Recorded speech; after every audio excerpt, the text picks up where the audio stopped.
அழகே அழகில் அடுத்து வரும் காலங்களில் என்ன நடக்குதுன்னு பார்க்கலாம். போகிறதுக்கு முன்னாடி நம்ம சேனலுக்கு உங்கள் பொண்ணான கையில் ஆதரவு கொடுத்துருங்க அன்பு உறவுகளே. இப்போ வீட்டில் எல்லாம் ரெடி ஆகிட்டு இருக்காங்க. எல்லாம் ஃபங்க்ஷனுக்கு சூப்பராக ரேவதி வந்துடுறாங்க, சுரேஷ் வந்துடுறாங்க.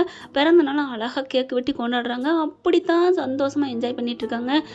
பரவாயில்ல, எனக்கு ரொம்ப சந்தோஷமாக இருக்குது. இத்தனை வருஷத்துக்கு ஏங்க நீங்கள் கூட இப்படி பண்ணதில்லை அப்படின்னு சொல்ல, என்ன பண்ணுறது தெரியலையே, என்ன பண்ணுறது, எல்லாம் தான் தோன்றியாக நடக்கிறீங்க அப்படின்னு மாமியார் மாமனார் பேச, ரேவதி உடனே அம்மா விடுமா, வீட்டுக்கு வந்தவங்களை சந்தோஷமா வச்சுக்கம்மா, இப்பெல்லாம் பேசாதம்மா அப்படி சொல்ல, என்னடி என்னைக்கும் இல்லாத இது புதுசா இருக்கு அப்படிங்கல. பரவாயில்ல, நம்ம மதியாச்சும் இப்பெல்லாம் பண்றாங்களே, ஓ இவங்களோட ஏற்பாடு தானே எல்லாம். மலருங்க என்ன பண்றாங்க, மதி ரொம்ப தேங்க்ஸ் மதி, நான் எவ்வளவு சந்தோஷமா இருக்கேன் தெரியுமா, இந்த வருஷம் பிறந்தனால நான் வந்து மறக்கவே முடியாது. நீ இந்த வீட்டுக்கு வர காரணம் என் சுரேஷ் குழந்தைந்தான், நான் இது அவனுக்கு தான் நன்றி சொல்லணும் அப்படின்னு சொல்லி இப்படின்னு பேசிட்டு இருக்காங்களா. சுரேஷ் அதை அப்படியே பாக்குறாரு. பரவாயில்ல, நல்ல ஐடியாவை தான் இருக்கிறா, நல்லா தான் பண்ணியிருக்கிறா. அப்படி ஒரு பாக்கியராஜும் அண்ணனும் அண்ணன் முன்னாடியும் சந்தோஷமா இருக்கிறத பார்த்து ரொம்ப சந்தோஷம் அடைகிறாரு. இதுக்கெல்லாம் மதி காரணம்ட்டு மதிக்கிட்ட போயிட்டு தேங்க்ஸ் அப்படிங்கிறாங்க. தேங்க்ஸ் எல்லாம் ஒன்றும் தேவையில்லை, நான் எனக்கு எங்கள் அக்கா அவங்க நல்லா இருக்கணும் அதுக்காக தான் பண்ணுறேன் அப்படின்னு சொல்ல, உன் திமிரு மட்டும் குறையாதுடி அப்படின்னு திரும்பிக்கிறாங்க. அடுத்து நைட் ஆயிடுதா, எல்லாம் முடிஞ்சிருது. சூப்பராக கேட்கலாம் வெட்டி முடிச்சு இவங்களும் ரேவதியும் கிளம்ப, ஏய் பிள்ளைங்களுக்கு கொண்டு போடி கேக்கு அப்படின்னு சொல்ல, அம்மா நான் கோயிலுக்கு போறேன்னு சொல்லிட்டு தாம்மா வந்திருக்கேன், இதெல்லாம் வேணாமா. ஏண்டி கொண்டு போனா என்னடி, அம்மா நான் வந்ததே தெரியாதுமா அப்படி சொல்ல, ஏண்டி தெரிஞ்சா என்ன, அங்கே ஒருத்தி மாமியாக்காரி இருக்காளே அப்படியே பாம்பு நிக்குமே அந்த மாதிரி என்னைய போட்டு தள்ளிட்டு போயிட்டே இருக்கும். நான் சாமி கும்பிடுறேன்னு சொல்லிட்டு நான் கிளம்புறேன் அப்படி சொல்ல, ஏண்டி இப்படிலாம் மடி கொடுமைப்படுத்துவாளுக, நம்ம வீட்டுலாம் பாரு, நான் பாட்டுக்கு சுதந்திரமா விட்டுருக்கேன், அவ பாட்டுக்கு காலையில கோயிலுக்கு போயிட்டு வந்தா, எதுக்காவது பயந்தாலாம் என்ன. அடி பாவி, மதியம் மலரும் பாத்துக்கிறாங்க. இவங்க வந்து கொடுமைப்படுத்தலையா, கோயிலுக்கு போறதுக்கு என்ன அதிசயமா கோயிலுக்கு போறேன்னு சொன்ன ஆளு இன்னைக்கு என்னடானா, இப்ப மட்டும் என்ன ரேவதி மாமியா கோயிலுக்கு அனுப்பித்தானே வச்சிருக்கு, என்னமோ அவங்க மட்டும் ராட்சசி மாதிரி இவங்க மட்டும் நல்ல மாதிரி பேசிக்கிறத பாரு அப்படின்னு மதி மலர்கிட்ட சொல்ல, மதி வாயை கொஞ்சம் குறைச்சு பேசு மதி அப்படின்னு மலர் சொல்லுது. நீ சும்மா இருக்கா, நீ தாக்கா அவங்கள லூஸ்ல விட்டுட்ட, அன்னைக்கே இறுக்கி பிடிச்சிருக்கணும். ஐயோடா, மருமக மாமியாரை பிடிக்கணுமா, வேணாம் மதி விடு, அவங்க என்ன நொயின்னு பேசுவாங்க அவ்வளவுதான், வீட்டுல நான் எனக்கு சமைக்கிறத அவங்களுக்கு சேர்த்து சமைக்க போறேன் அவ்வளவுதான் அப்படிங்கிறாங்க. நீங்க இருக்கிற வரைக்கும் சரிப்பட்டு வராதுக்கா அப்படின்னு சொல்ல ரேவதி கிளம்புது. பாவம் என் புள்ள அப்படின்னு மகளுக்காக இறக்கப்படுது. ஆனா பாக்குறாரு சுரேஷ், அது எப்படி தான் பெத்த புள்ள மட்டும் நல்லா இருக்கணும் கஷ்டப்படுறாளேன்னு ஃபீல் பண்றாங்க, தான் வீட்டுக்கு வந்த மருமக மட்டும் சே எல்லாரும் அப்படித்தான் இருக்காங்க அப்படின்னு சுரேஷ் வந்துக்கிறாங்களா. அடுத்து நைட்டு சாப்பாடு முடிஞ்சிருது. மலர் என்ன பண்ணுது, எங்க வண்டி வந்துருமா வரலையா அப்படின்னு வாசல போய் பார்த்துட்டு வர சுரேஷ் கவனிக்கிறாரு. என்னாச்சு, என்ன நீ இல்ல ஒரு வண்டியை காணோம், வண்டியில என்ன நைட்டுக்கு கூட்டிட்டு போறேன்னு சொல்லியிருந்தாரு, என் ஆசையெல்லாம் நிறைவேற்றுறேன்னு சொல்லியிருந்தாரு சுரேஷ், ஆனா வண்டியை காணோம் அப்படிங்கல பாக்கியராஜ் ஒரு சோகமா உட்காந்துருக்காரு திண்ணையில. சுரேஷ் போறாங்க. அண்ணே என்னண்ணே ஏன்னா ஒரு மாதிரி இருக்க, ஒன்றுடா சுரேஷ் வண்டி எங்க, வண்டி வாட்டர் சர்வீஸ் விட்டுருக்கேன், வாட்டர் சர்வீஸ் விட்டுருந்தா ஒரு நாள் ஃபுல்லாவா, என்ன வரல. மலரும் வந்துடுறாங்க, மதியம் வந்துடுறாங்க. என்னாச்சு அப்படின்னு கேட்கல, என்ன போகலையா அக்கா, என்னங்க கூட்டிட்டு போகலையா, இல்லை வண்டி இல்லை. ஏன் வண்டி இல்லை, வண்டி இல்லை அதான் என்ன வரலையா என்ன அப்படிங்கல பாக்கியராஜ் பம்முறதை பார்க்குறாரு. சுரேஷ் போய் பயங்கரமாக கேட்குறாரு. சொல்லுனே தோண்டி துருவி கேட்குறாங்க. என்னாச்சு சொல்லு அப்படிங்கல. இல்லடா அப்படின்னு அழுக வருது. என்ன பாக்கியராஜனே என்னண்ணே, ஏன் மலர் பார்க்குது, ஏன் என்னாச்சு, வண்டிக்கு எதுவும் ஆபத்தா, எதுவும் ஆக்சிடென்ட்டா, சேச்சா அப்படிலாம் இல்லை, அது ஒரு ஃபைனான்ஸ் செட்டை இருக்கு, ஏன் அப்படின்னு கேட்க நடந்ததை சொல்றாரு. அப்படியே ஒரு மாதிரி அரங்க மலரு. ஓ அந்த கடனுக்கு நீங்க என்ன வட்டி கட்டலையா. ஆமா மலரு, அடுத்தடுத்து செலவு வந்துருச்சுல, அக்கா பிள்ளைங்களுக்கு காது குத்துனது, தம்பி கல்யாணத்துக்கு பண்ணது, எல்லாத்துக்கும் வட்டி கட்ட முடியல அதுதான் அப்படிங்கல. சே அப்படின்னு சொல்லிட்டு பரவாயில்ல விடுங்க, என் ஆசை எல்லாம் மண்ணோட போச்சு, எனக்கு மலருக்கெல்லாம் ஆசைப்பட்டது நடக்கணும்னு இருக்கா என்ன அப்படிங்கல.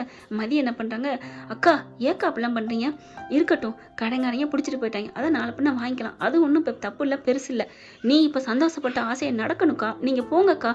எப்படி நான் போக முடியும் அப்படி சொல்ல, ஏன் போக முடியாது அப்படின்னு சொல்லிட்டு கிட்டக்க வராங்க. சுரேஷ் என்ன பண்றாரு, ஏன் நம்ம கிட்ட வரா, ஏய் என்கிட்டயும் வர அப்படிங்கல கிட்ட வராங்களா. அப்படியே பின்னாடி போக, ஹலோ நான் ஒன்றும் உங்களை கட்டி பிடிக்கல, முத்தம் கொடுக்கல அப்படின்னு சொல்லிட்டு கிட்டக்க போகிறாங்களா. சரி அப்புறம் எதுக்கு வர்ற அப்படிங்கல டக்குன்னு கிட்டக்க கையை உணர்ந்து நெஞ்சுக்கிட்ட கொண்டு வர, ஏய் அப்படின்னு கையை மறிக்கிறாரா. அட ஒன்றும் பண்ணலை அப்படின்னு கையை தட்டி விட்டு அவர் பாக்கெட்டுக்குலேருந்து சாவியை எடுக்கிறாங்க, பைக்கு சாவியை. அப்பா இதுக்குதான் வந்தியா, நான் கூட ஒரு மாதிரி ஆயிட்டேன் அப்படிங்கிறாரு. ஏன் உங்களை என்ன பண்ண போகிறாங்களா, அப்படின்னு கடிச்சு திங்க போகிறாங்களா என்ன அப்படின்னு சொல்ல, நீ தின்னாலும் திம்படி அப்படிங்கிறாரு. அதுக்கு ஒரு காலம் வரும் அப்படின்னுட்டு, இங்கே பாருங்கக்கா, அண்ணே இந்தாங்க மாமா உங்களுக்கு சாவியை பிடிங்க, அக்காவை கூட்டிகிட்டு போயிட்டு வாங்க. இல்லைப்பா எனக்கு மனசு சரியில்லைங்கிறதெல்லாம் அப்புறம் பார்த்துக்கலாம், பிறந்தாளுங்கிறது இனிமேல் 1 வருஷம் கழிச்சு தான் வரும், நீங்கள் இப்போ கூப்பிட்டு போங்க அக்கா. அண்ணே நீங்கள் போங்க அப்படிங்கல. இல்லை அம்மா அதெல்லாம் பார்த்துக்கலாம், அவங்களுக்கு எல்லா வேலையும் முடிச்சாச்சுல, ஏங்க சொல்லுங்க அப்படின்னு சொல்ல சுரேஷ் வராரு. ஆமா அண்ணே பாவம், அண்ணி ஆசைப்பட்டதை செய்யுங்க, போங்க என் வண்டியில் போயிட்டு வாங்க அப்படிங்கல. அப்புறம் உங்கள் வண்டிக்கு அப்படிங்கல, அதெல்லாம் என் புருஷன் பார்த்துக்குவாரு அப்படின்னு சொல்ல, நான் பார்த்துக்கணும் என்ன அப்படின்னு சுரேஷ் பார்க்க, அப்படியா என்ன பார்க்கணுமா அப்படின்னு ஃபோனை பிடுங்குறாங்க. ஏய் ஃபோனை ஏன் பிடுங்குற, ஃபோனை பிடுங்குறது எதுக்குன்னு இப்போ தெரியும் அப்படின்னு சொல்லிட்டு என்ன பண்ணுறாங்க, டக்குன்னு பாஸ்வேர்ட்லாம் சூப்பராக எடுக்கிறாங்க. ஏன் பாஸ்வேர்டு எப்படி தெரியும், அதெல்லாம் பார்த்துட்டேன், ஒரே ரூமில் ஒன்றா இருக்கிற ஒரே கட்டில், உங்கள் பாஸ்வேர்டு தெரியாதா என்ன, எப்போ பார்த்தா அப்படிங்கல. அவங்க அன்னைக்கே பார்த்துட்டாங்க இவர் இப்படி பண்ணுறத, அதனால் கரெக்டாக எடுத்துகிட்டு பார்த்துறாங்க. எஸ் தான் போட்டு வச்சுருக்காரு சுரேஷுக்கு, அதை போட்டுட்டு கூகுள் பேலையும் அதே தாங்க போட்டு வச்சுருக்கு, திருப்பி போட்டு வச்சுருக்காரு எஸ்ஸை. அதுலேருந்து பார்த்தீங்கன்னா ஒரு 25,000 பணத்தை எடுத்து டக்குன்னு பாக்கியராஜுக்கு ட்ரான்ஸ்ஃபர் பண்ணிடுறாங்க. என்ன அப்படின்னு கேட்க, என்ன நொன்ன உங்களுக்காக தான் அண்ணன் பண்ணுறாரு, அண்ணன் கஷ்டப்பட்டதுக்கு அண்ணன் நான் இருக்கேனே அப்படின்னு நீங்களே போட்டுக்கணும், அதை விட்டுட்டு பாவம் இல்லை அந்த முகத்தை பாருங்கள் அப்படிங்கல. அப்படி பார்க்குறாங்க. ஏப்பா மதி, நான் அடுத்த மாதம் சம்பளம் வாங்கி கொடுத்துக்கிறேன் கேட்டிங்களா உங்களுக்காக பட்ட கடனுக்கு இப்பவும் ஏன்பா நான் கொடுத்துக்கிறேன்னு சொல்றாரு.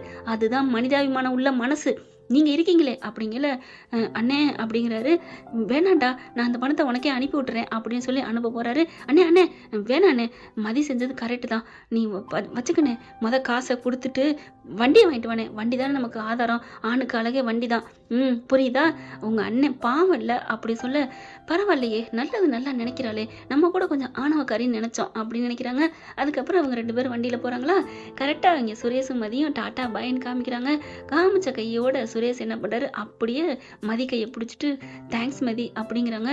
தேங்க்ஸா எனக்கா, உங்க வாயிலிருந்தா பாடுறா, பரவாயில்லையே ஆச்சரியமா இருக்கு, எம்டன் வாயிலேருந்து தேங்க்ஸ் எல்லாம் வருது அப்படின்னு மதிக்கே தலகால் புரியல, அவ்வளோ இதாக இருக்கிறாங்க.